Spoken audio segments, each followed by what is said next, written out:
What's going on, everyone, and welcome. It is Lathan here with Larth Media, and today I'm going to give you my initial reaction slash mini review of the film Superman 2025. Just dropped today on July 11th, 7/11, by the way. Superman is directed by James Gunn of Guardians of the Galaxy trilogy, The Suicide Squad 2021. He directed a movie called Super, Slither, bunch of movies going back a long time. Anyway, the Superman is played by David Cornsweet, which is an interesting name. But anyway, we'll move on. Lois Lane is played by Rachel Brosnahan, another interesting name, hard to say. Nicholas Hoult plays Lex Luthor. Nathan Fillion has a role in here as Guy Gardner, the Green Lantern, which is kind of fun because Nathan Fillion has done a lot of voice work for DC animated movies and TV shows. And he usually plays Hal Jordan, the Green Lantern. So it was fun to see him in live action as Guy Gardner. And then Bradley Cooper has a very, very, very small role as Jor-El, which I may get into later as I talk about this movie. So spoilers. Excuse me. Spoilers is the word. If you don't want the movie spoiled, then go check your email or something. I don't know. Because I'm not going to worry about any spoiler section and non-spoiler section. I'm going to get right into it. But initial reaction, thumbs up, thumbs down. I would definitely give it a thumbs up. I really enjoyed it. If we're talking scale of 10, I would say it's a 8 out of 10, maybe higher. I want to see it again, so that tells you how much I enjoyed it. But anyway, one of the I think one of the things. So this is James Gunn, right? This is his first foray. It's not the first foray. He directed the Suicide Squad, but this is like him taking over the DC studios. It's now the DCU, which makes so much more sense than the DCEU or whatever they called it before. But yeah, so I love James Gunn. I've loved all his movies. That's why I had a lot of confidence in this movie going into it. To be honest, I wouldn't say I'm over it with superhero movies, but there's so many of them. And I don't know, Marvel, after the whole Infinity Saga, which ended great, it's been kind of a mixed bag as far as their films. And of course, there's all the TV shows that it's hard to keep up with. But yeah, this is James Gunn starting his DC universe.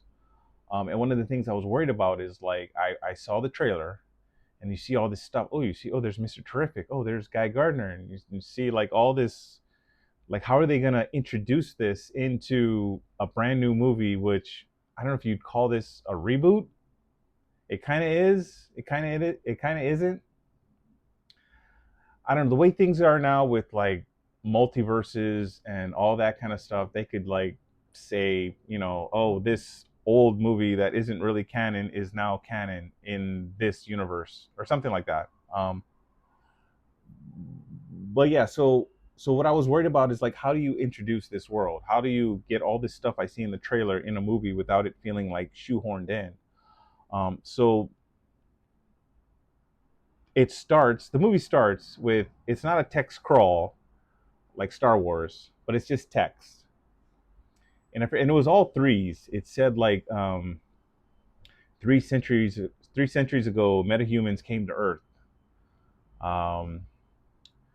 3 decades ago, a boy from Krypton came to Earth, and it was like that, like 3 years ago, 3 months ago, 3 hours ago, or something. And it starts with, I don't know if you saw the trailer or the little sneak peek, but it starts with that scene where Superman like crashes to the ground and he's bleeding. He's bleeding. He calls Crypto with his whistle. Crypto is his dog, by the way, who drags him to the Fortress of Solitude where the robots fix him up. So yeah, so like right away, it's like, okay, we're just in this world. We don't need an origin story. We don't need like Obviously Marvel did a great job with setting everybody up. You got your Iron Man movie, you got your Thor movie, you got your Captain America movie. Of course, towards the end, they just started throwing characters in because it takes a lot of I don't know, time and effort to set these other characters up. But James Gunn just like boom, this is it. One thing that came to mind to me is like this movie feels, if you ever watched the old DC animated like Justice League and Justice League Unlimited, that's what this felt like. It felt like you just dropped into an episode of Justice League Unlimited with all these DC characters, and it's not really a big deal. Um, and they're called the Justice Gang, so that's, okay, whatever. And you even have like the Hall of Justice with the iconic, I don't know, it's like a half sphere shape with the pillars, and it all seems so freaking corny, but I mean that in the best possible way. I mean, it's a superhero movie, It's like I said, it feels like a cartoon, but in the best possible way. So another thing that I took away from the trailer was that they show that scene where Lois is interviewing Clark or Superman as Superman, which I guess is something they never did before because Clark would always interview Superman, which means he's basically interviewing himself. But in that scene, and you see it in the trailer, um, Superman gets upset. Superman raises his voice. Superman says they were gonna die.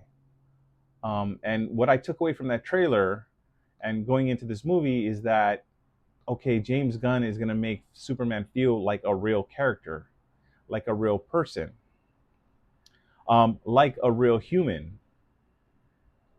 And well, I mean, I'll just jump to the end real quick, and that's kind of like one of the closing lines of like after the epic conclusion that he tells Lex Luthor, that because Lex Luthor always calls him an alien, and he says, "No, you're wrong. I grew up in Kansas. He says like I get mad, I get happy, I get sad, I make mistakes. I am human," and that's what this character felt like. Um, Obviously, Superman is an iconic character that's been around for decades, 70, 80, probably more years. But as far as like the live action portrayals, and even in the Justice League cartoons, I mean, he's Superman. It's hard to with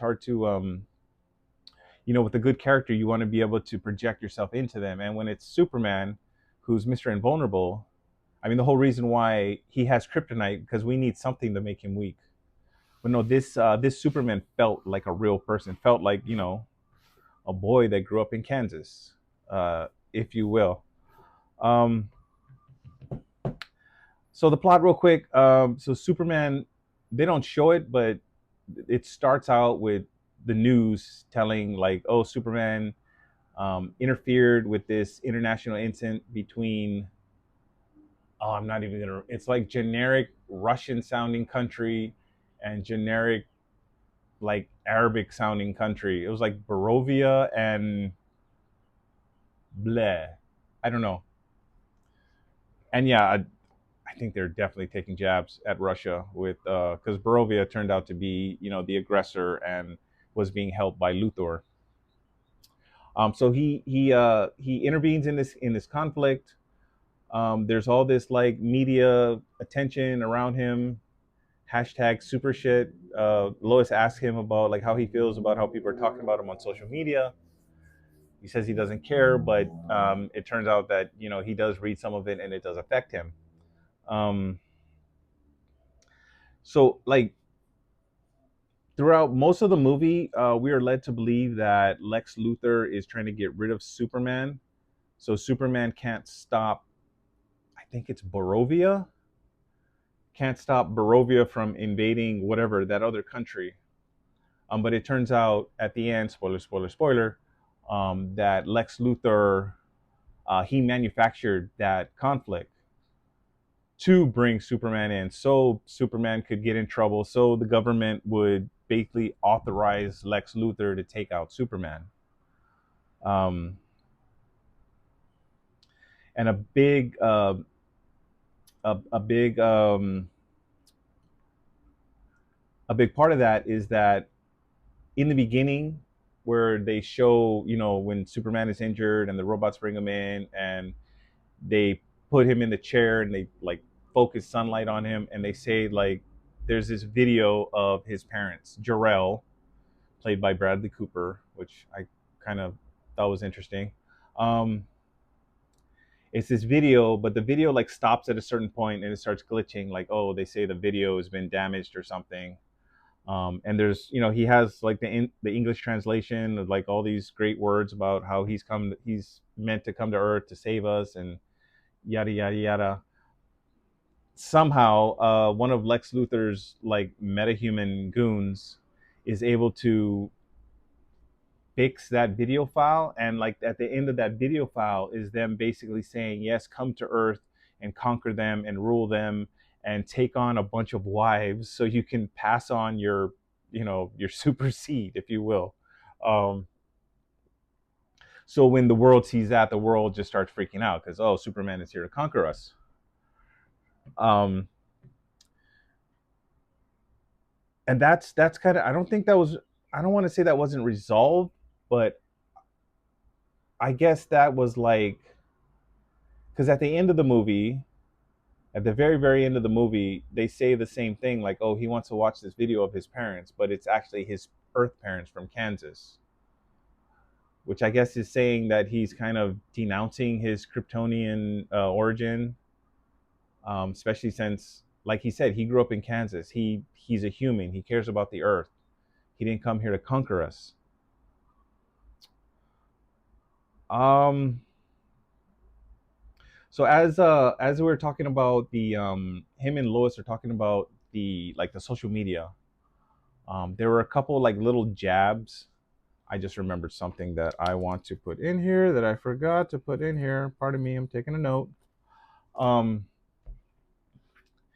and there's this part where basically Lex Luthor has this pocket dimension that he created where he keeps like he keeps ex-girlfriends in there who've done him wrong. He keeps a bunch of metahumans in there. Um, but also there's this shot, and it's basically trained monkeys typing on keyboards. I wouldn't say Twitter, but that's boom. That's the thought that came to me. Twitter monkeys. And James Gunn was famously canceled for some, I don't know, some offensive tweets that he made decades ago. And if you've seen some of his earlier work, you wouldn't be surprised by some of the things he said. But yeah, to me, that was like really on the nose. Like, they were like, James Gunn was referring to the Twitter mob in that little instance, because a bunch of monkeys were being trained to write negative stuff about Superman on the internet. Um, Michael Rooker wasn't. I think Michael Rooker had a voice role in this movie. Michael Rooker, for those you don't know, he played Gondu. I think that's his name in the Guardians 1 and 2 movies. But Michael Rooker has basically been in every James Gunn movie. He may not have been all of them, but all the modern ones I can think of, he's been in them. And I was looking forward to seeing him. I thought, okay, spoilers, we got Metamorpho in this movie. I thought that was going to be Michael Rooker, and I thought that could have been a good role for him.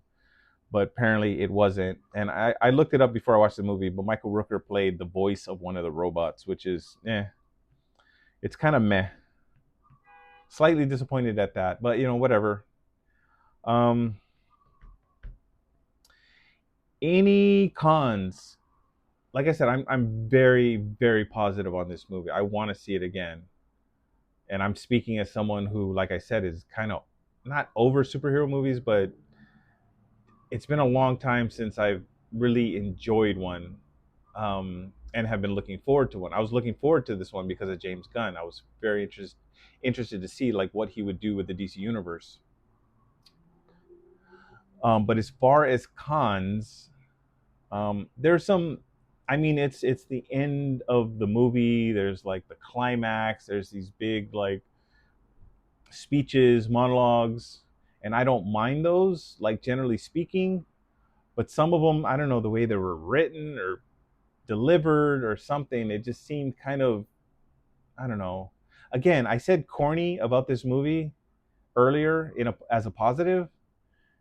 Some of those speeches, monologues at the end seem corny, like in a negative way for me, and not really bad. It's like I'm looking for negatives. So that's an upvote for the movie because I had to look for something negative to say about it.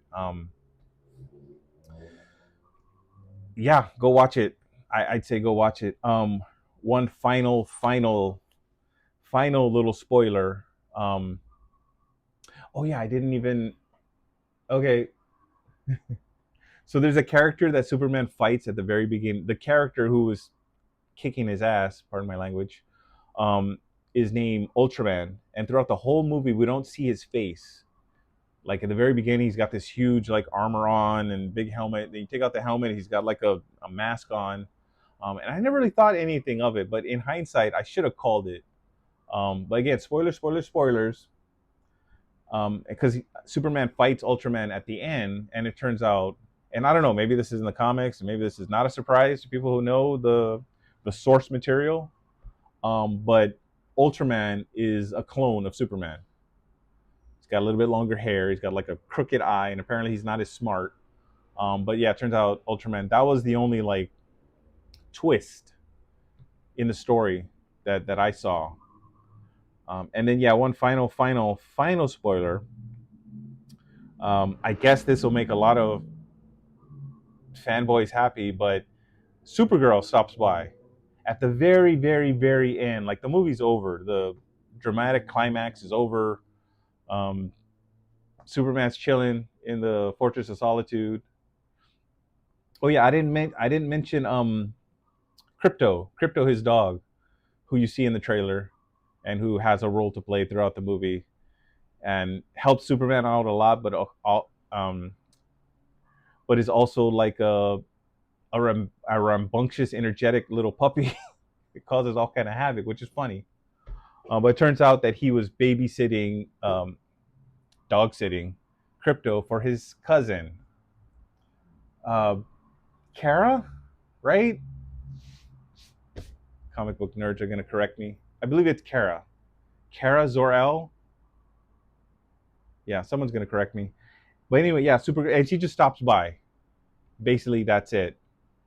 And she's played by. I looked up the names earlier, but I didn't write down her name. But it's the girl from Game of Thrones, House of the Dragon, the Targaryen girl. I forget her name. The younger actress when she was still like 12 years old or however old she was. So yeah, and see, that's another thing. James Gunn said like, boom, okay, here you're in this world. You got Terrific, you got Hawk Girl, you got Guy Gardner. Oh, here's Supergirl at the end. So it's like, yeah, he just like the Big Bang. He just created this universe, and I'm actually for the first time in a long time, I'm actually excited to see where this universe expands to. One little funny thing about Supergirl is that she's acting a little weird, but it turns out Superman tells, is it Lois? I don't know. He tells to someone who's there with him in the Fortress of Solitude that, oh yeah, she likes to go out partying on planets with red suns because you can't get drunk when you're super, you're superpowered being by the yellow sun. You can't get drunk, so she goes to planets with red suns to get drunk and party. So that was kind of funny. Um, yeah, I think that's gonna be it. I'm kind of gushing. I definitely want to see it again. I mean, it was there's so much to like about. I want to talk about the relationship with him and his father, which was great. But yeah, James Gunn did it again. So if you enjoyed the video, please like the video. Uh, Consider subscribing to the channel. I honestly don't know. It's been a long time since I did one of these, but I think I might be doing more with the movies coming out this summer. What I have been doing is streaming Civilization 6, so stop by, check out the stream sometimes if you're available, if you're interested. If not, that's fine. But that's going to be it for me for now. If you want to reach me, I'm really not that active on social media right now, which is kind of a weird thing to say for someone who wants to promote their content. But send me an email, larthmedia@gmail.com. That's LARTH media@gmail.com. Or come stop by the stream, like I said. But yeah, that's going to be it for me. Signing out.